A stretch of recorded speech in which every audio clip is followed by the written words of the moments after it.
Kata dia, sejak 40 tahun aku tak pernah luput takbiratul ihram bersama imam. 40 tahun. Kita bukan 4 tahun, 4 hari pun tak lepas.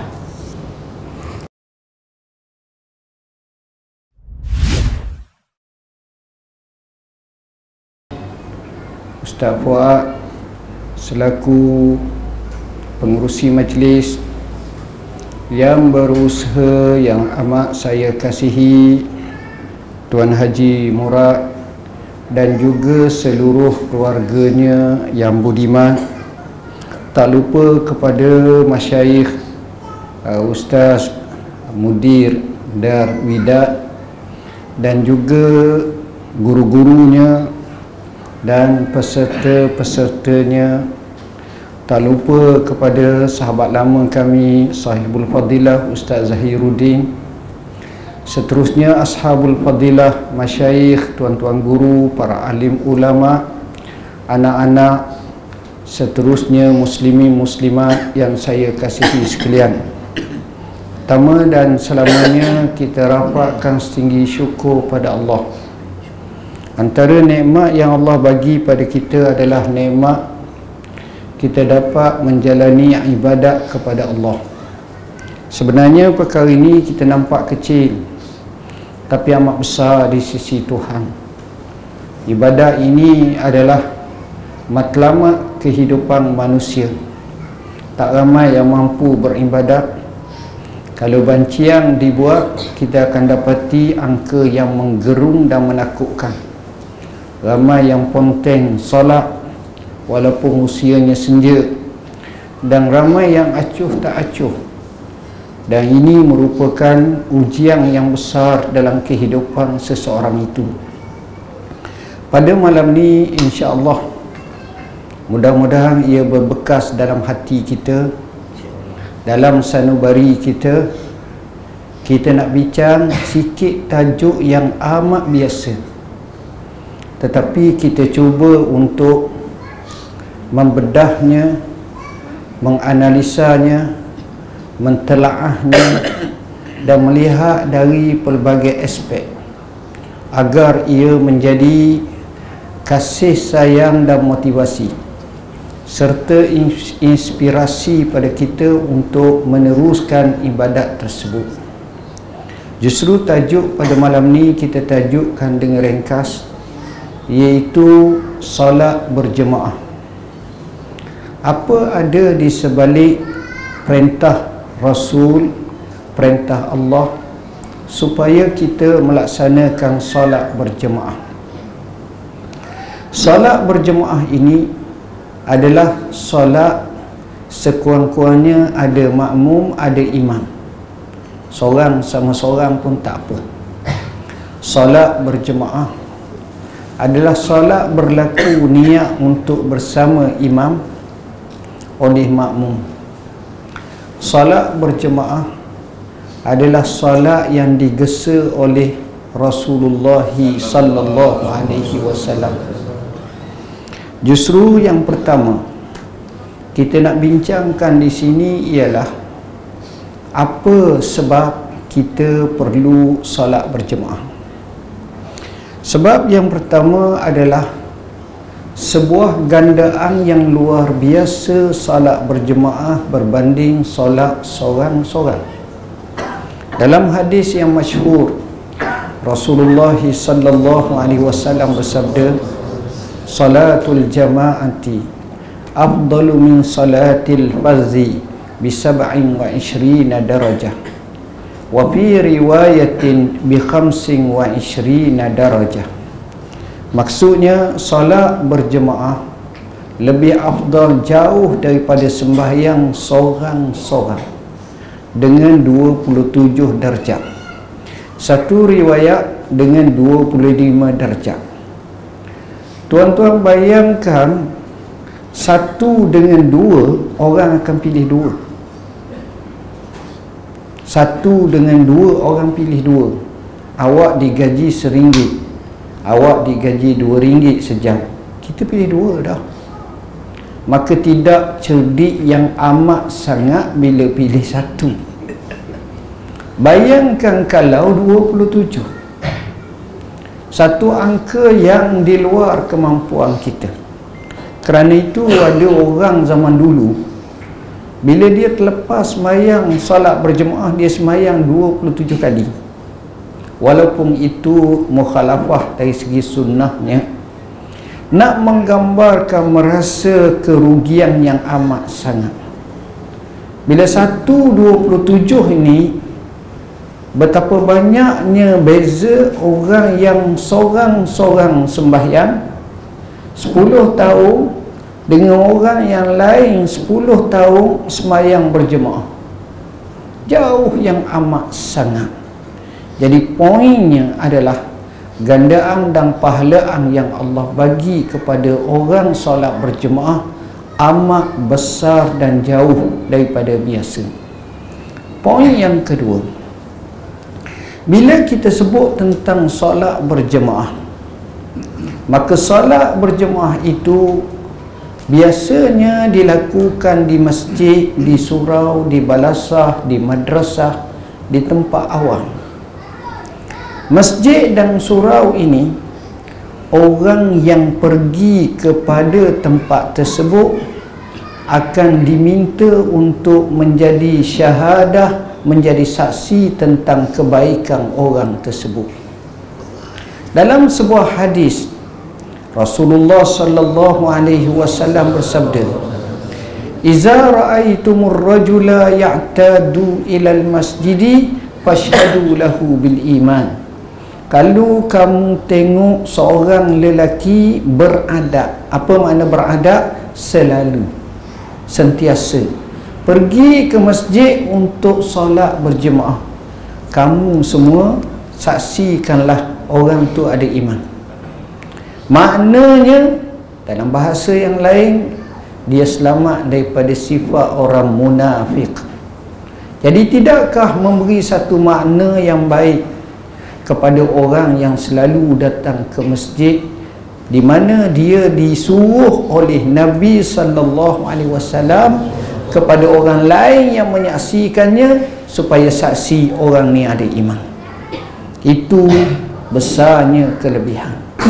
Ketiga, orang yang pergi salat berjemaah, setiap langkahan dia dibahagi 3, di mana langkah itu seolah-olah dia dihapuskan satu dosa, diangkat satu darjah, diberi satu kebajikan. Tuan-tuan bayangkan langkahan demi langkahan jarak yang jauh. Itu bahasa. Sama ada kita naik kenderaan, naik kereta, itu soal yang kedua. Baik. Yang ketiga, solat berjemaah ini, di mana orang itu akan berada di bawah lindungan arasy Allah. Dalam sebuah hadis yang diriwayatkan oleh Abu Hurairah, hadis yang masyhur, hadis daripada riwayat Sahih Muslim dan lain lagi, sabda Rasulullah sallallahu alaihi wasallam dalam sebuah hadis yang panjang, sab'atun yuzilluhumullah yauma la zilla illa zilluh. Ada 7 golongan yang mendapat lindungan arasy Allah. Pada hari tidak ada lindungan kecuali lindungan arasy Allah. Salah satu daripadanya, rajulun qalbuhu mu'allakum bil masajid, lelaki di mana hatinya sentiasa tergantung kepada masjid. Beruntunglah seorang yang kerja ada kena mengena dengan masjid.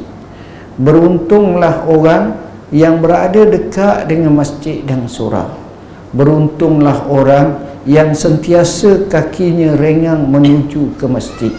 Beruntunglah seorang yang cinta kepada masjid dan menempatkan diri dalam masjid. Tengok kelebihan orang seperti itu.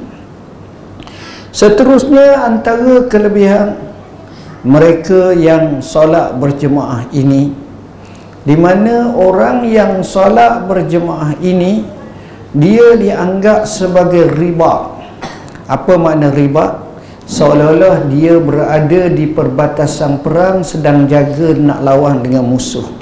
Artinya sejuzuk daripada jihad fi sabilillah.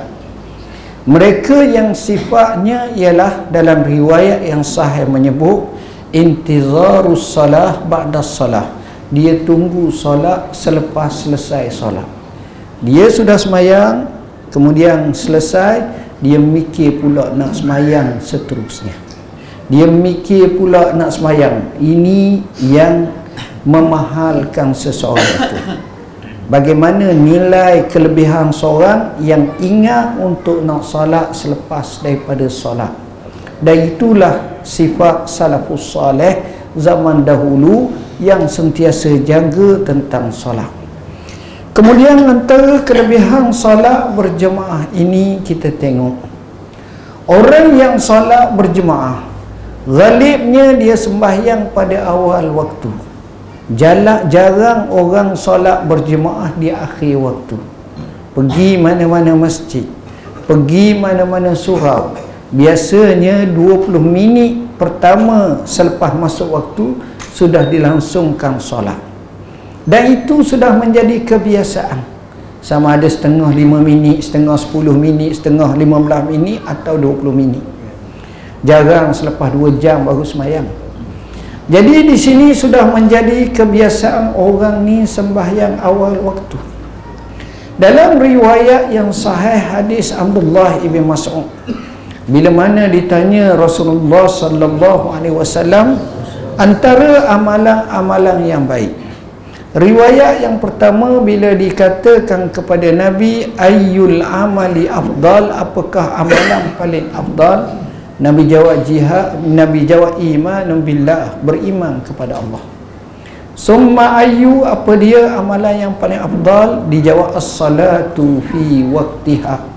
Satu riwayat as-salatu fi awwali waqtiha, salat dalam waktunya. Satu riwayat salat pada awal waktunya. Bahkan itu dipanggil dalam ulama fiqh sebagai salat dalam waktu yang afdal, yang utama. Jadi orang yang sembahyang di awal waktu telah membuat atau melakukan amalan-amalan yang baik, yang sepatutnya menjadi amalan utama bagi kita semua. Kerana itu solat pada awal waktu, sementelahan lagi solat berjemaah, itulah yang biasa digandingkan antara kedua-duanya. Antara kelebihan yang lain apabila kita solat berjemaah, sebenarnya bila kita solat berjemaah, kita setidak-tidaknya kita akan cuba mengusahakan dan menempatkan diri kita ni berada pada saf-saf di hadapan. Dan saf pertama ataupun saf awalan ini adalah perkara yang amat dituntut dalam Islam jika sekiranya kita mengetahui tentang fadilat saf-saf tersebut. Dalam sebuah riwayat yang masyhur, Rasulullah sallallahu alaihi wasallam bersabda, "Lau ya'lamun nas ma fil azan wa ma fis saffil awwal illa an yastahimu lastahamu." Kalaulah manusia, orang ramai tahu akan hakikat kelebihan azan, bang jadi itu muazzin, Tok Bilal, dan mereka mengetahui tentang berada di saf pertama, kalau mereka terpaksa untuk kata orang mengundi untuk nak dapat, mereka sanggup. Sebab apa?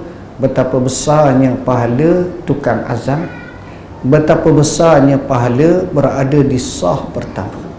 Jadi tuan-tuan, semuanya ini dilakukan oleh orang zaman dahulu dan mereka berebut-rebut ke arah itu. Tuan-tuan, di mana apabila seseorang solat berjemaah, maka kita dapati solat berjemaah ini merupakan sunnah Nabi sallallahu alaihi wasallam, perintah Nabi dan amalan Nabi, dan Nabi tak pernah tinggal solat berjemaah kecuali hanya 17 rakaat sahaja. Mengikut dalam riwayat yang masyhur, tak kala Rasulullah sallallahu alaihi wasallam sakit lebih kurang 12 hari, iaitu pada akhir Safar, selepas dia pulang daripada Baqi' ziarah orang mati. Dia datang dengan sakit kepala yang amat sangat. Sakit itu selama 12 hari. Dan pada hari 12 Rabiul Awal, ketika mana matahari mula menegak, ketika itulah beliau meninggal dunia, wafat. Jadi Nabi ni dalam sakit tu tetap pergi sembahyang berjemaah, pergi sembahyang. Ada masa berpapah, dan dia pergi sehinggalah pada hari Khamis terakhir sebelum Nabi wafat. Nabi wafat hari Isnin. Dia masih lagi pergi sembahyang subuh, sembahyang zuhur, sembahyang asar, sembahyang maghrib. Selepas sembahyang maghrib, dia patah balik, dia duduk dalam rumah dia nak pergi sembahyang isyak. Bila nak pergi sembahyang isyak, dia pengsan. Sahabat tunggu. Bila dia jaga, dia tanya, mereka sudah sembahyang? Tak, tunggu Rasulullah. Rasulullah kata mandi yang maka dimandikan Rasulullah. Saya rasa waktu itulah Nabi paling banyak mandi. Sudah mandi, selesai, siap, Nabi nak pergi, pengsan kali kedua. Sudah jaga, tanya pula, sudah sembahyang dah mereka? Tak, tunggu Rasulullah. Rasulullah kata mandi yang mungkin kerana suhu badan yang amat panas. Sudah mandi, siap nak pergi, kali kedua Nabi pengsan. Ada riwayat kata 3 kali, ada kata 2 kali. Bila dah nampak kederak yang tak mampu sangat, ketika itulah Nabi perintah, suruhlah Abu Bakar menjadi imam. Makanya Nabi sudah tak dapat sembahyang waktu isyak pada malam Jumaat. Hari Jumaat penuh 5 waktu, hari Sabtu penuh 5 waktu, dan hari Ahad penuh 5 waktu. Dan pagi Isnin sembahyang subuh Nabi tak mampu. Jadi bermakna yang 3 tu 15 waktu, yang hari Isnin, hari Khamis malam Jumaat tu 1 waktu sembahyang isyak, dan pagi Isnin tu 1 waktu sembahyang subuh. Jadi 17 waktu mengikut pandangan Syekh Safiyur Rahman Mubarakfuri berdasarkan apa yang dicatatkan. Baik, 17 waktu ni Nabi tak sembahyang. Bermakna yang waktu lain Nabi sembahyang, dan Nabi galakkan sahabat sembahyang berjemaah. Generasi yang membawa kemenangan kepada Islam adalah generasi yang sembahyang. Sembahyang ni diutamakan.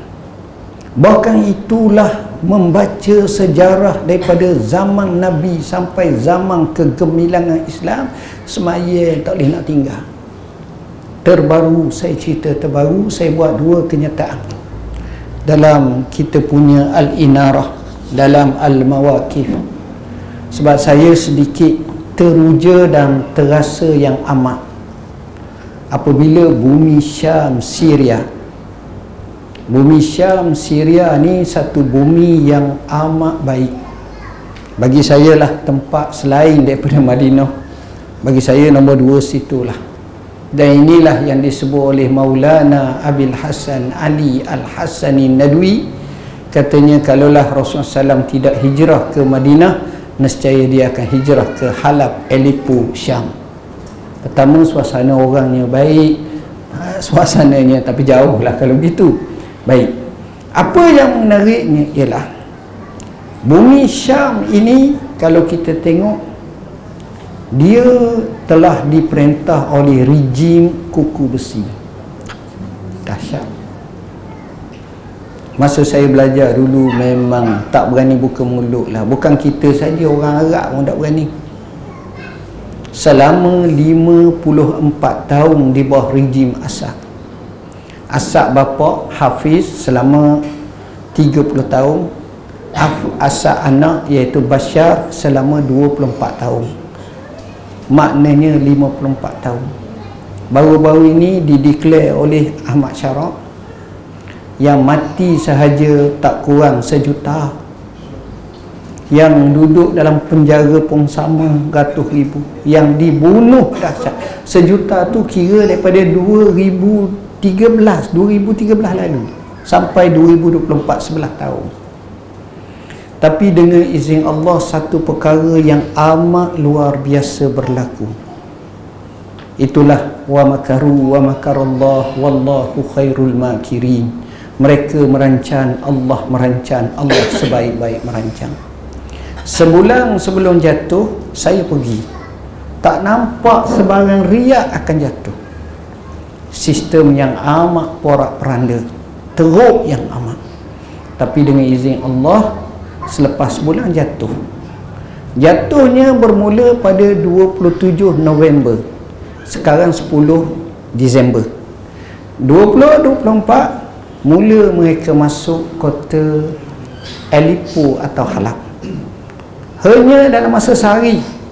Dan apabila mereka boleh menguasai Hama dalam masa 3-4 hari, kemudian mereka mara sampai kepada Hims sehari 2 sahaja.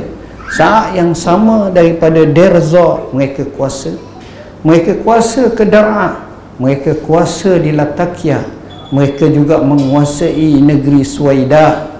Dan pada 8 Disember tahun lepas, ertinya baru setahun 2 hari, mereka masuk ke kota Damsyik, seolah-olah mengingatkan kita peristiwa pembukaan kota Mekah. Tuan-tuan, rakyat bertahlil, bertakbir, menitiskan air mata. Hak tua, bukan hak muda je, bukan hak kecil. Jarang kita tengok orang tua menangis. Orang tua menangis situ semua. Dan suasana itu luar biasa. Presidennya yang menjadi panglima ketika itu, sekarang jadi Presiden Ahmad Syaraq, dia datang ke mana? Ke Masjid Umawi. Mula-mula sekali diletakkan dahi dia di tanah dan dia sujud, mengingatkan kita bagaimana pemimpin tentera Islam Sa'd ibn Abi Waqqas bila menang dalam peperangan Qadisiyah dan peperangan yang lain dapat masuk ke kota Syam. Tengok suasana tanah-tanahnya yang subur, rupuk tu macam kapet, pokok anggur yang hebat dan suasana yang luar biasa. Mereka membaca sebagaimana dalam surah Ad-Dukhan, kam taraku min jannatin wa uyun wa zuru'in wa maqamin karim wa na'matin kanu fiha fakihin kadzalika wa awrasnaha qauman akharin. Di mana ayat itu menggambarkan bahawa Allah gantikan satu puak yang lain, puak yang asalnya dahulu telah meninggalkan semuanya, daripada tanam-tanaman, kebun-kebun, air mata, tempat-tempat yang hebat, istana dan singgasana yang luar biasa. Dan akhirnya Allah wariskan kepada kaum yang lain, itu kaum umat Islam. Tahun ini bila mereka sambut, mereka kata keluarlah semua. Pada masa itulah kita tengok semalam mereka sembahyang dalam skala yang besar. Mereka bertakbir, mereka menggambarkan rasa gembira. Putera Mahkota Arab Saudi ketika mana bertemu dengan Ahmad Syaraq, Presiden Syria, telah menghadiahkan satu tulisan khat daripada perca kelambu Kaabah. Yang kelambu Kaabah ni dipakai setahun sekali ya tuan-tuan. 9 Zulhijjah setiap tahun ditukar. Pagi itulah, pagi 9 Zulhijjah, saat orang lain duk sibuk ke Arafah tu ataupun sudah berada di Arafah, dia tukar. Jadi kain tu dia. Ayat yang dia hantar ialah wa iz ja'alnal baita masabatan linnas. Dan apabila ini diserahkan kepada Presiden Syria, semalam telah diletakkan dalam satu tempat yang cantik dan dipasang betul-betul di Jami' Umawi. Jami' Umawi ini telah dibuka pada awalnya zaman seorang sahabat yang mulia, Abu Ubaidah Al-Jarrah, sekitar tahun 14 atau 15 Hijrah, tetapi disempurnakan dengan baiknya pada zaman Khalifah Al-Walid bin Abdul Malik sekitar tahun 68 ataupun lebih daripada itu Hijrah, menuju kepada sebelum daripada Khalifah Umar ibn Abdul Aziz. Jadi orang boleh tengok dan rakyat begitu bergembira. Mereka sembahyang berjemaah dengan skala yang besar, yang amat sangat. Dan ini mengingatkan kita, kalau mereka boleh sembahyang berjemaah, Presiden sendiri menjadi imam, sengaja memilih membaca ayat di antara surah terakhir diturunkan, iaitu surah An-Nasr. Idza jaa nasrullahi wal fath wa ra'aitan nasa yadkhuluna fi dinillahi afwaja fasabbih bihamdi rabbika wastaghfirhu innahu kana tawwaba. Saya tak nak cerita ni panjang. Kalau saya cerita panjang, menarik kisah-kisah mereka, bagaimana pembaharuan yang mereka buat, macam mana tindakan yang mereka, itu panjang, boleh baca dan boleh rojok dalam buku-buku kami, banyak kami syarahkannya. Poinnya salat berjemaah, tuan-tuan, di mana salat jemaah ini mereka buat dan mereka nyatakan. Allah sebut allazina immakkannahum fil ard aqamus salat, mereka yang kami tamkinkan di muka bumi sifatnya mendirikan solat. Nak cari tok lelaki, cari orang yang semayang. Nak cari isteri, cari orang semayang. Nak cari keluarga, keluarga semayang. Nak cari pemimpin, pemimpin semayang. Nak cari ketua, ketua semayang. Nak cari sahabat, sahabat yang semayang. Semua ini hendaklah kena ada macam tu. Jadi pentingnya apabila salat itu, salat berjemaah, datang barakat daripada langit, daripada bumi. Walau anna ahlal qura amanu wattaqau lafatahna alaihim barakatin minas samai wal ardh. Kalaulah penduduk mana-mana bumi, dunia, negeri, daerah, kampung yang mereka ada dua sifat, beriman dan bertakwa, nescaya kami akan buka pada mereka berkat-berkat. Bukan satu, jamak, berkat, barakat, berkat-berkat dari langit, daripada bumi. Dan Allah menunjukkan, inilah yang kita nak, kita dambakan. Hasilnya apa? Solat berjemaah. Keluarga yang jaga solat berjemaah, keluarga itu bahagia. Negeri yang jaga solat berjemaah, negeri itu bahagia. Negara yang jaga solat berjemaah, itu negara yang bahagia. Dan salat berjemaah ni dia tak boleh buat main-main. Maksud saya, sekali-sekala tu mudah orang boleh buat, tapi nak buat setiap waktu itu merupakan sifat yang baik yang sentiasa dilaziminya. Tuan-tuan dan puan-puan yang dirahmati Allah, kita kejar sikit kepada masa. Saya nyatakan di sini beberapa perkara. Macam mana pandangan mereka tentang solat berjemaah ni? Maksud saya, mereka ni orang yang kaki solat berjemaah. Dan macam mana kesungguhan mereka untuk solat berjemaah ini? Pertama, kalau kita tengok generasi sahabah, mereka adalah orang yang tekun solat berjemaah. Saya baca satu kisah. Kisah seorang tokoh tabi'in yang masyhur, namanya Abu Idris Al-Khawlani. Dia orang kawasan Syam, Syria. Apa yang berlaku, kata dia, dia pergi ke satu masjid di kota Damsyik. Ni cerita zaman di ujung sahabat-sahabat, ramai lagi sahabat tapi Rasulullah wafat dah. Pembukaan itu berlaku selepas wafat Nabi. Dia kata dia masuk sebuah masjid, dia tengok ramai orang, sahabat-sahabat Nabi pun ada. Sahabat Nabi tua-tua, nampak muka hebat belaka ni. Dalam ramai-ramai sahabat ni ada seorang nampak muda, 30-an menuju ke 40-an. Mukanya bersih. Setiap orang yang datang ada masalah, bertanya kepada sahabat-sahabat Nabi yang tua ni, akan ditunjuk orang ni. Dan orang pun datang tanya dia, dia jawab. Hebat jawab ni. Jadi Abu Idris kata, siapa yang hebat sangat, muka comel, bersih, kemah orang ni, sedap tengok. Siapa orang tu? Kata dia, itulah sahabat Nabi bernama Muaz ibn Jabal radhiyallahu anhu. Muaz ni Nabi wafat tahun 11 Hijrah. Muaz mati sekitar tahun 18 Hijrah. Umur Nabi 63 tahun 4 hari mengikut riwayat yang masyhur.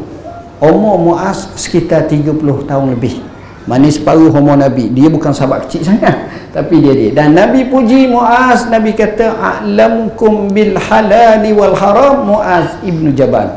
Orang yang paling handal di kalangan kamu tentang halal haram Muaz lah. Dan Muaz ni cerdik, ibarat muftil ummah lah. Mufti pada zamannya dia perakukan oleh Rasulullah. Jadi kata Abu Idris Al-Khawlani, aku nak pergi esok, nak pergi temu orang ni. Jadi aku pun pergi ke masjid awal. Masuk. Aku tengok dia ada duduk dalam masjid. Ni perangai sahabat. Aku pergi masjid awal nak pintah, tengok-tengok dia ada duduk dalam masjid. Ya Allah. Dan kisahnya, dia nak tanya kepada Muaz, dia nak zahirkan cinta kepada Muaz. Muaz pun jawab, hadisnya panjang. Tapi poin saya nak sebut, itulah perangai pergi masjid awal. Kerana sembahyang berjemaah. Tuan-tuan dan puan-puan yang dirahmati Allah, generasi mereka ini telah diwarisi oleh anak-anak mereka, tabi'in. Tabi'in dan tabi'in ini orangnya luar biasa, kaki ibadat. Contohnya ialah seorang bernama Amir ibn Abdullah ibn Az-Zubair ibn Al-Awwam. Ni baka baik, keluarga baka baik. Amir ni bin Abdullah. Abdullah ni sahabat kecil Nabi. Ayah dia bin Az-Zubair. Bin Az-Zubair. Zubair ni salah seorang yang dijamin 10 masuk syurga. Nabi sebut asyaratun fil jannah, Abu Bakrin fil jannah, wa Umar fil jannah, wa Utsman fil jannah, wa Ali fil jannah, wa Abdurrahman ibn Auf fil jannah, wa Talha fil jannah, wa Zubair fil jannah, wa Sa' fil jannah, wa Sa'id fil jannah, wa Abu Ubaidah al-Jarrah fil jannah. Salah seorangnya Zubair itu. Jadi susu gaduh tu comel. Sebelah pihak mak dia juga sahabiyah yang juga anak kepada sahabi, iaitu Asma binti Abi Bakr Siddiq radhiyallahu anhuma. Dua cabang baka baik belaka. Jadi anak tu, cucu ni hebat. Amir ini tuan-tuan, dia tua masa tu. Dia sakit, dia nak mati dah, uzur. Tiba-tiba dengar azan di masjid Nabi. Maka dia pun minta orang papah dia pergi ke masjid. Keluarganya berkata, bah, atuk tak payah gila, tak apa nak sihat dah ni. Bahasa kita agak berehat lah. Dia jawab apa? Wallahi, kalau kamu dengar azan, kalau kamu semua dengar azan, kamu hanya dapati aku 2 tempat saja. Sama ada kalau kamu dapati aku hanya ada dalam masjid je masa tu. Tengok, dengar azan, dia cokoh dah, dia congok dah, dia dah ada dalam masjid. Ni perangai Amir ibn Abdullah ibn Az-Zubair ibn Al-Awwam. Dan katanya, statement dia sambung, kalau kamu dapati aku tidak ada dalam masjid, ketahuilah ketika itu aku berada di kubur. Mana mati ya. Kita tak ada masjid tu, rumah tak ada rumah, jabat tak ada jabat, kedai ada minum air, ada pasok macam-macam. Dia tak. Akhirnya dia papah semayang ni Tok Imam berdiri, dia pun mungkin semayang jugalah, rokok, sujud.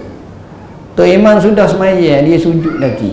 Cek, rupanya dia mati dalam sujud kepada Allah Subhanahu. Tengok. Amir ibn Abdullah ibn Az-Zubair ibn Al-Awwam. Tengok kenapa, kerana mereka nak jaga semayang berjemaah. Tuan-tuan, perangai macam ini bukan dia seorang, ramai. Seorang yang terkenal, yang dianggap sebagai Sayyidut Tabi'in, terutamanya dalam ilmu, namanya Sa'id ibn Al-Musayyib. Sa'id ini lahir tahun 15 Hijrah. Sa'id ini hebat. Sa'id ini digelar sebagai Rawiyatu Umar. Apa makna Rawiyatu Umar? Periwayat utama berkenaan hadis terkait dengan Sayyidina Umar. Dan dia telah dipuji oleh Abdullah ibn Umar ibn Al-Khattab. Anak Sayyidina Umar sendiri pun puji Sa'id ibn Al-Musayyib radhiyallahu an rahimahullah di kalangan tabi'in. Sa'id ibn Al-Musayyib buat dua statement, dua kenyataan. Kenyataan pertama dia kata, yang ini kita lemah semangat tuan-tuan. Kata dia, sejak 40 tahun aku tak pernah luput takbiratul ihram bersama imam. 40 tahun. Kita bukan 4 tahun, 4 hari pun tak lepas. Dia 40 tahun tak pernah luput takbiratul ihram bersama imam. Statement dia yang kedua, apa kata dia? Sejak 20 tahun ketika mana Tok Bilal muazzin sedang azan, aku sudah ada dalam masjid. Orang macam ni macam mana? Ini generasi salafus salih. Kita tengok nama Al-A'mash. Al-A'mash ni pakar hadis, dikatakan matanya buta, dan dia ni orang yang salih, namanya Sulaiman ibn Mihran. A'mash ni sezaman dengan Abu Hanifah, lebih dulu sikit, maknanya sekitar 60-70 gitulah. Orang yang terkenal semangat beribadat, pakar hadis. Antara murid dia termasuk Sufyanus Tsauri, termasuk murid dia seperti Syu'bah ibn Al-Hajjaj, orang alim sah. Siapa nama? Al-A'mash. A'mash sakit nak mati. Anak-anak dia sedih semua. Lalu dia kata kepada anak-anak dia, cucu keluarga dia, jangan sedihlah.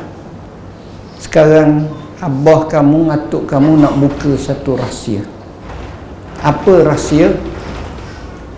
Rahsia yang dia nak buka ialah, dia kata, sejak 60 tahun aku tak pernah luput takbiratul ihram bersama imam. Tapi ini bukan duduk di Mekah, Madinah, dia duduk kat lain atas nun sebelah Baghdad, Iraq sana.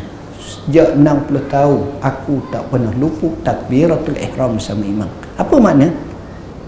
Maknanya ialah, pertama dia semayang berjemaah, kedua dia semayang awal waktu, ketiga dia duduk saf pertama, keempat dia tunggu solat, kelima sudah barang tentu orang macam ni semayangnya khusyuk. Tengok, hebat. Tuan-tuan, cerita seperti ini kita kata cerita yang legend. Boleh jadi cerita ni hanya zaman dulu sahaja. Zaman kita tak berlaku. Jawab dia tidak. Cuma kita kena faham sebagaimana dalam suratul Waqi'ah, as-sabiqun as-sabiqun ulaikal muqarrabun fi jannatin na'im sullatum minal awwalin wa qalilun minal akhirin. Golongan yang terbaik ni ada dua. Golongan baik ni, satu dipanggil as-sabiqun, kedua golongan ashabul yamin, yang terbaik ashabul shimal. Ni pihak kanan, ni pihak kiri tak baik. Yang baik ada dua, as-sabiqun, yang kedua ashabul yamin. Ashabul yamin, hak pihak kanan ni baik, tapi as-sabiqun ni orang yang amat loba, segera bersungguh dalam ibadah, yang Allah sebut fastabiqul khairat. Mereka ini layak sebagai penghuni syurga An-Naim. Dan mereka ni zaman dulu ramai, tapi zaman sekarang kurang dah. Kerana kita ni orang panggil apa? Kallatil himam, lemah semangat. Tak ngatuk lah, sedih lah, apa ni, ngatuk sangat, rasa nafsu, lemah. Macam kita kata semangat ni, tiba-tiba bila Allah letih kita pagi-pagi ni kadang-kadang. Baik, jadi zaman sekarang pun ada orang yang baik. Saya kisahkan beberapa kisah yang saya tengok, yang saya dengar, yang saya fahami.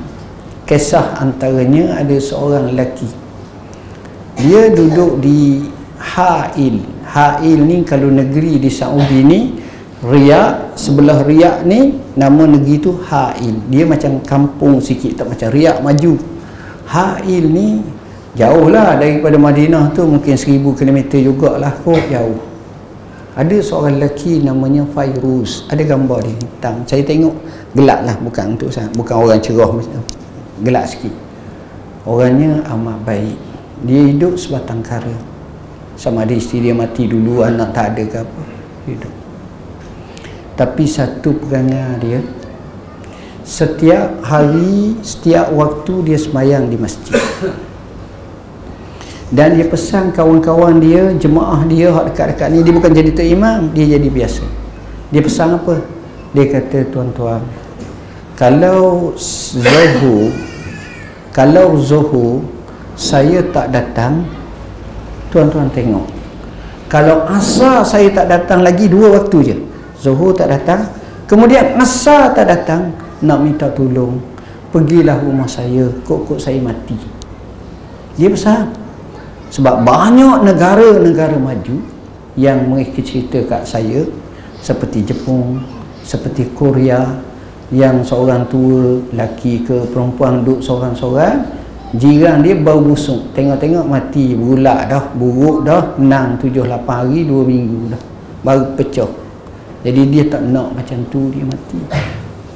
Tapi tuan-tuan, kerana niatnya baik, nawaitunya baik, semangatnya baik, dia mati macam mana? Dia mati, dia pergi masjid, semayang, tengah sujud, dia mati. Tengok, ni orang zaman kita, bukan zaman lain. Seorang yang lain lagi, orang ni duduk Makkah, tapi bukan semayang di Masjidil Haram, semayang masjid kampung dia, tak jauh lah dengan Masjid Haram. Orang ni sudah 40 tahun sembahyang berjemaah.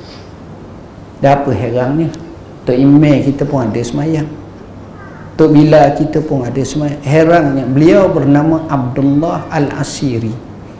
Herannya tuan-tuan, Allah jadi dia ni paralyzed, tak boleh nak jalan. Jadi dia nak pergi masjid, setiap waktu merangkak. Allah, tuan-tuan, kita ada kaki molek pun nak pergi masjid, payah merangkak 40 tahun. Ya Allah, tengok betapa hebatnya orang macam itu. Seorang lelaki, kalau tak silap, tinggal di Yaman. Yang ini saya tengok dalam gambar. Dia dengan rumah dia kat masjid ni, dia pasang tali. Daripada pintu rumah dia tu, tali bawa ke pintu masjid kampung dia, mungkin 100 ke 150 meter. Dan tali itu bukan negang orang langgar basikal ke rebah, motosikal. Tali itu duduk atas tanah. Jadi setiap kali dia turun daripada rumah dia, dia akan pegang tali itu, dia akan ikut tali sebab dia buta. Masih pergi sembahyang berjemaah walaupun buta. Ya Allah, hebat orang macam ni. Cerita ini mengingatkan kepada kita seorang yang terkenal dengan sifat pemurahnya. Namanya Arubah Al-Ausi. Arubah Al-Ausi, dia buta, pemurah yang amat sangat. Saya cerita mereka lah paling pemurah. Pergi semayang di masjid dalam keadaan pegang dinding nak sampai ke masjid. Hebat walaupun buta. Walaupun Nabi pernah beri keizinan kepada orang buta semayang di rumah, dia datang kat Nabi, izalli an usalli bil bait. Nabi kata ya, diizinkan. Dia pun keluar sebab alasannya walaysa li qaidun yakuduni, aku tak ada pemandu, pemimpin tangan aku nak bawa aku ke masjid. Nabi kata tak apalah kalau macam tu. Bila Nabi beri izin, dapat datang kat itu nak keluar tu, Nabi tanya dia satu soalan. Atas maun nida, mau dengar tak orang azan? Dia kata dengar ya Rasulullah. Nabi kata izan fa ajib, kalau begitu kamu jawablah, mana kamu kena pergi. Saya cakap ni kena atas kepala saya juga. Saya pun ada masa tak pergi juga ke masjid. walaupun kita cuba sebahagian waktu yang lain, tapi sekurang-kurangnya kita ada niat dan azam nak pergi. Kita memang kelemahan, tapi sekurang-kurangnya semayang berjemaah tu kena ada lah. Dan ini pun seboleh-bolehnya pakai. Tengok mereka pergi. Jadi ada. Seorang lain saya tengok, Masya Allah, luar biasa. Dia pergi ke masjid cara macam mana? Golek. Faham mana golek? Golek ni maknanya kaki dia paralyzed, tangan dia pun tak ada. Ini golek. Cara dia ambil sembahyang pun pakai kaki dia. Buka mushaf pun kaki dia. Dia buka mushaf dengan kaki tak haram, tapi dapat pahala. Sebab dia tak ada tangan untuk baca. Kita haram lah nak hina-hina begitu. Tak boleh. Ini keadaan. Nak masuk sah tu golek. Mari ke masjid, tuan-tuan. Bayangkan orang macam ni, mereka sembahyang berjemaah di masjid. Antara kisah yang mengejutkan saya, satu hari dalam 2 tahun, setahun ke tahun lepas, saya pergi ke Mekah, Madinah. Kawan saya cerita kat saya, dia bawa, betul lah, dia kata, Tok kenal tak orang tu? Kata tak. Saya perhati dia lama. Kawan saya ni, dia belajar Madinah, lepas tu tak balik-balik, menikah dengan orang Malaysia tapi kerja sana bagian nurse ke apa, jadi duduk sana jadi mutawih ke apa, tak apalah, baik. Dia kata saya perhati dia lama lah. Macam mana? Dia ni pakat 3 orang. 3 orang. 3 orang ni, dia ni macam kawan rapat. Cara dia, masing-masing akan pergi ke masjid. Siapa yang pergi awal pada setiap waktu tu, dia ditaklifkan untuk tebal sejadah kepada dia dan kawan dia. Jadi mereka dipakat 3 orang ni akan semayang rekat semua. Dan biasanya puak-puak ni dia tak semayang belakang. Belakang tak payah tebal, pergi je. Ni biasanya soh-soh awal lah depan. Cara macam tu. Jadi semangat mereka pergi bersama untuk pergi semayang berjemaah di masjid. Lebih kurang 2 bulan lepas, saya terbaca satu kenyataan, saya pun termenung mikir seorang, Allahu Akbar. Ada lagi saki baki perangai Nabi, perangai sahabat, perangai tabi'in yang jaga sembahyang waktu berjemaah. Di Madinah, seorang yang asalnya daripada Afghanistan duduk situ. Kalau tak silap namanya Abdul Karim. Dia bagi tahu, alhamdulillah, saya sudah 40 tahun tak pernah luput solat di Masjid Nabi dalam saf pertama. Tuan-tuan tanya, Haji Murad tu kaki pergi Mekah lama, banyak pada saya. Ustaz mungkin banyak, tapi Haji Murad tu banyak lagi Mekah. Tanya dia berapa kali Haji duduk saf pertama. Allah. Ustaz ni tanya saya kok soalan kok cepu mah tu. Tanya kawan dia Haji Malik dagi. Boleh jawab saya ke saf ke 480 Ustaz. Saya lepas pagar sekejap mayah lalu. Depan nung je. Tak, saf pertama tuan-tuan. Masuk pukul 1, pukul 11 pun dah kita mana tahan dengan nak buang air besar, air kecilnya tahan daripada keluar anginnya, macam payah ni. Tapi ada orang macam tu. Saya sempat sembahyang macam tu masa belajar itu sekali-sekala lah, tapi memang penuh dan muka tu lebih kurang orang yang sama je. Dia orang yang istiqamah. Kita sekali-sekala boleh menyelit. Bayangkan 40 tahun Allah sembahyang. Jauhlah dengan kita tuan-tuan. Ada lagi orang macam tu. Cerita ni nak menggambarkan kepada kita macam mana dia jaga solat berjemaah tu. Dan puak-puak macam ini kita tengok macam mana dia cinta kepada masjid, kepada surau. Dan mereka ni luar biasa. Cerita seperti, tapi cerita ni cerita, wallahu a'lam hakikat sebenar, tapi perkara ni tak mustahil berlaku. Cerita seorang tabi'in yang luar biasa, namanya Khushaim bin Khushaim ke Khushaim. Dia ni murid kepada Abdullah bin Mas'ud. Masya Allah, orangnya wara', soleh, baik, beradab, berakhlak, jaga diri, semaya betul-betul ni. Sehingga Abdullah bin Mas'ud kata, "Lau ra'aka Rasulullah sallallahu alaihi wasallam la ahabbak." Kalaulah Rasulullah SAW sempat dengan kamu, mu sempat dengan Rasulullah tengokmu, aku rasa Rasulullah sayang. Sebab prestasi itu baik, orang baik. Mengikut ceritanya, satu hari dia masuk masjid. Bila dia masuk masjid, dia tengok seorang lelaki, dia macam perasan. Dia sama-sama orang baik, orang soleh, orang adil ni, dia tahu aku baik tapi ada lagi orang baik ada aku. Ada kot, dia akan rasa macam tu. Orang ni siapa? Dikatakan Uwais Al-Qarani. Bacaan betulnya Qarani, bukan Qarni, Al-Qarani. Uwais Al-Qarani. Tuan-tuan tahu apa yang dia buat? Dia semayang. Sudah orang semayang ni, semayang fardu, dia semayang sunat. Sampai habis. Jadi kawan ni sama dia tak pergi jabat salam dah, dia tak, dia tunggu je.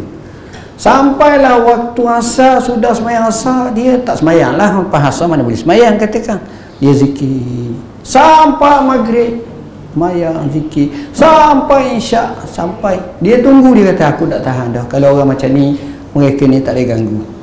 Ada orang yang jaga begitu bersungguh-sungguh. Tapi ini kalau dalam ilmu tasawuf yang disebut oleh Imam Al-Ghazali, dia ada satu golongan special. Dia ada ulama, ada salihin, ada pelajar ilmu, tulabul ilmi, ada orang awam, ada pekerja, ada semua. Ada satu golongan dipanggil ahlul istighraq, orang yang tenggelam asyik dalam ibadat untuk diri dia saja. Dia tak boleh mengambil hukum orang lain. Kita tak nak jadi hujah. Saya ni semayang kuat ni, orang nak marah ni hujah ni. Tak. Iaitu pengecualian. Maksud saya pengecualian, dia ni mungkin isteri dia tak ada dah, mungkin dia tak semua seorang, dia bak makan pun dia tak kisah. Kita ni semua kisah. Lain tak boleh duduk lama sikit pun rasa panah punggung dah. Dia dah, orang ni ada orang macam ni tak ramai lah. Orang macam ni. Jadi ibadat dia jaga, salat dia jaga, kesungguhan. Baik, tuan-tuan dan puan-puan yang dirahmati Allah, bagi kita nak tengok kisah-kisah macam ni, macam mana kita nak buat untuk kita jadinya? Nombor satu, kita ni di akhir tahun, tuan-tuan. Bagi saya, kita kena mula buat azam dan tekad. Tekad tahun 2026 sebagai contoh. Bagaimana kita semak tahun 2025? Macam mana aktiviti ibadat kita? Okey ke KU? Solat je dulu. Nampak berat? Tak. Kita kena betul. Mula-mula kita belajar, kita bertaubat. Kata Imam Ghazali dalam buku Minhaj Al-Abidin ila Jannati Rabbil Alamin, ada 7 aqabah. Yang pertama, ini kitab terakhir dia. Bila dah settle macam tu, kita suluh pula semayang sunat kita. Maka kita tengok semayang malam, semayang witir, semayang tahajud, semayang rawatib satu persatu. Okey ke KU? Kalau KU kena beki balik lah. Kita tengok pula macam contohnya masalah tentang kita baca Quran. Macam mana kita baca Quran? Saya sebut masa pelihara lah. Ada orang kaki baca Quran, tuan-tuan, lepas khotang, lepas khotang. Ada orang macam tu. Tadi saya pergi temu dengan seorang ulama yang baru balik, namanya Dr. Sheikh Said Kamali. Masya Allah, orang habib, orang alim dah. Sekarang ni nama dia seru ke tengok dalam medsos, pandai dia. Dia ngapa ni kuat, tuan-tuan. Dia ngapa ni banyak. Saya sebut dalam buku Keunggulan Hafazan. Nama dia salah seorang lah memang. Dengan kiraat 10-nya, dengan hadisnya. Sekarang ni dia ada majlis Muwatta. Saya rasa dia bermazhab Maliki lah. Dan dia orang Morocco, Masya Allah. Mereka ni kita tengok, Quran tak tinggal. Lalu saya sebut kepada sahabat kami, Dr. Khairul Anwar lah, tadi betul lagi sama dengan dia bawa saya. Saya kata, tahu tak, Imam Malik rahimahullah, saya ada sebut dalam buku Imam Malik 4 mazhab ni. Imam Malik rahimahullah ni kata saudara perempuan dia duduk di rumah walaupun dia pakar hadis, kebanyakan masanya adalah membaca Al-Quran. Baca Quran. Pokok ni jangan lupa kuat baca Quran. Tengok, walaupun dia ulama hadis besar, dia baca Quran, dia tak tinggal. Imam Abu Hanifah dia mati, orang cek dia baca Quran ni kenyataan 7,000 kali khatam. Tuan-tuan, kita potong 1 kosong pun 700 tak lepas lagi. Kalau kita potong lagi 070 pun lembek kot kita. Akhirnya tinggal 7 kali je. Umur 70 maknanya 10 tahun sekali seolah-olah. Itu kadang. Tapi mereka ni baca Quran. Tuan-tuan bayangkan, Imam Syafi'i dikatakan khatam Quran sekali sehari. Kalau sekali sehari bermakna 360 hari 360 kali. Ekstra 30 kali lagi jadi 400 kali. Sebab bulan Ramadan 2 kali sehari. Tengok 400. Bermakna kalau 10 tahun dah 4,000. Bermakna kalau 20 tahun dah jadi berapa dah? Itulah bahasa kasarnya. Jadi banyak khatam Quran. Memang Syafi'i rahimahullah ta'ala dia minat Quran, dia baca. Sahabat kita tu Ustaz Zaharuddin, dia hafiz Quran, tapi pokok ni baca Quran, semangat baca. Mereka tak lupa baca Quran. Menarik kisah-kisah mereka. Jadi kita sebagai seorang Islam, sebagai ni, kita jagalah sembahyang berjemaah ni. Kalau boleh, ini adalah lambang kehidupan kita. Kalau boleh, kita umur 70 tahun pun kita sembahyang berjemaah kalau boleh setiap waktu, kecuali uzur sangat dengan isteri ke dengan apa, kita sembahyang. Saya taklah nak kata ke masjid, kalau ke masjid itu kita kira legend lah, terbaik kerana Allah lah. Dan saya pernah dalam hidup saya ni, saya temu orang-orang pelik kadang-kadang. Saya suka. Semalam saya pergi ceramah di Kuala Lumpur. Kadang-kadang suka kau kita pergi ceramah ni. Ceramah ni sebelum ceramah tu pergi makan dulu, makan. Biasa kat lain saya makan dulu, tapi sini istimewa untuk Ustaz, untuk Haji Murad, kita makan kediang ha. Jadi tengah-tengah ni datang seorang. Sahabat salam. Dia jabat salam, dia bisik dengan saya. Dia bisik apa? Dia kata tu, saya. Saya, ya saya. Saya apa? Saya BA tu. BA dalam bahasa mereka yang saya faham, banduang akhir yang akan kena kugatung. Itu BA. Dan bila setiap tahun kami pergi, kami akan bertemu dengan mereka, kami nasihat, kami syarah. Dia bilik dia asing, dia tempat dia lain, dan dia akan tunggu masa. Oh, saya bila dengar macam tu, sebab setakat ni ada 2 kali 3 kali dah saya temu orang macam tu.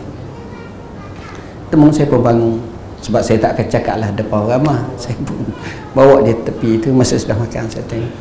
Saya kata dah berapa lama duk? Dia kata kat 6 tahun ke 7 tahun. Tuan-tuan tahu, saya tengok dia ni, mukanya bercahaya, mata dia saya tengok berair. Tu saya nak ucap terima kasih ke tu. Tu banyak doa kami. Dalam saya ingat Datuk datang beri nasihat pada kami semua. Tengok, saya nak ceritakan, saya rasalah pada pandangan diri saya yang daif ni, puak-puak ni tuan-tuan jauh lebih baik pada saya lah. Pada tuan-tuan mungkin tuan-tuan lebih baik. Lain tuan-tuan. Mak andungnya, dia datang masjid, dia cerita, Allahu Akbar, saya dengar. Seronok kita tengok. Sebab masa dalam tu cerita memang banyak lah. Saya pengalaman hot ni saya temu. Satu ketika tu saya ceramah di Selangor. Saya biasa sudah ceramah tu saya terus balik. Saya keluar tu mari. Assalamualaikum tu. Waalaikumsalam. Oh tu apa khabar? Baik. Alhamdulillah. Tu tak kenal ke? Tak. Lang tu. Lang. Nama dia Lang lah. Saya tak tahu lah Roslan ke Azlan ke Mazlan ke apa. Lang ni kata. Oh Lang. Kita buat kenal juga. Dalam orang bahasa dia Lang. Oh Lang siapa lah? Saya BA tu. Allah kata, dah wanalah duduk sini. Alhamdulillah saya dapat. Terima kasih tu. Saya pun tanya, dah berapa tahun lah? Dekat 30 tu. Masuk dalam tu. Dekat 30, 20 lebih. Allah telah lamanya. Dia kena mungkin dalam 18-20, dia keluar dekat 50. 48-47. Allah lah. Dah buat apa? Dadah tu. Lah. Ustaz nak tanya lah. Lamai sungguh ke? Sungguh tu. Mengaku. Tapi kontra habis. Kaki masjid, kaki sembahyang. Saya masuk sendiri. Saya masuk boleh keluar lah, jangan masuk lagi, keluar teruklah saya. Saya masuk, saya duduk dalam sel dia satu hari tu, sebab saya minta izin masuk. Saya tengok, saya duduk, tapi yang sah tuan-tuan, bila kita duduk dengan dia dua orang ni dalam sel, Quran terbuka baca, sejadah menghadap, Allah, hampir semua macam tu. Hitam semayang. Jadi orang-orang macam ni, dia lain. Kalau banduan akhir ni dengan banduan biasa lain. Kalau saya gurak banyak. Dia tak apa nak insah sangat. Adalah insah tu tapi tak berapa. Tu kadang dapat belah kali masuk keluar tu. Ni tapi hak ni lain. Hak ni lain. Poin yang saya nak sebut, kaki semayang. Ismayah. Allah, semayang. Semayang lama. Orang nak ismilah ramah. Saya duduk atas belakang saya tanya dia kan, kadang-kadang saya pun saya jahat juga mulut, nak tanya juga, bisik lah, nak tanya depan public, tanya dah okey apa, kita nak tahu juga bunuh tu contohnya tu, ingat tak kisah ni? Jadi nak ceritanya manusia ni bila jadi semayang rupanya jadi baik. Semayang berjemaah, semayang ni kita pun kena buat macam tu. Jadi anak-anak saya pesan, kita sendiri biarlah kaki semayang. Kalau saya duk kata anak-anakku semayang lah, tengok. Saya tengok Presiden Syria masa yang saya cerita ni, kaki semayang, ya Allah, kuat semayang. Ni, hebat dia. Semayang. Tengok ucapan dia, ya Allah. Dia bukan tok guru agama, tak. Tapi jenis orang Arab tak agama pun faham pada kita agama, campur pula belakang dia tu para ulama ramai lagi lah. Jadi saya rasa sekadar itulah yang dapat saya sampaikan. Aku qauli hadza wa astaghfirullahalazim li wa lakum. Saya mohon maaf bahasa yang saya guna tidak sesuai dengan khalayak sini. Aku qauli hadza wa astaghfirullahalazim li wa lakum. Bismillahirrahmanirrahim. Rabbi ja'alna muqimis shalah wa min dzurriyyatina rabbana wa taqabbal du'a. Rabbana atina fid dunya hasanah wa fil akhirati hasanah wa qina azabannar wa adkhilna jannata ma'al abrar ya aziz ya ghafur ya rabbal alamin. Wa sallallahu ala sayyidina wa ala alihi wa sahbihi wasallam. Wassalamu alaikum warahmatullahi wabarakatuh.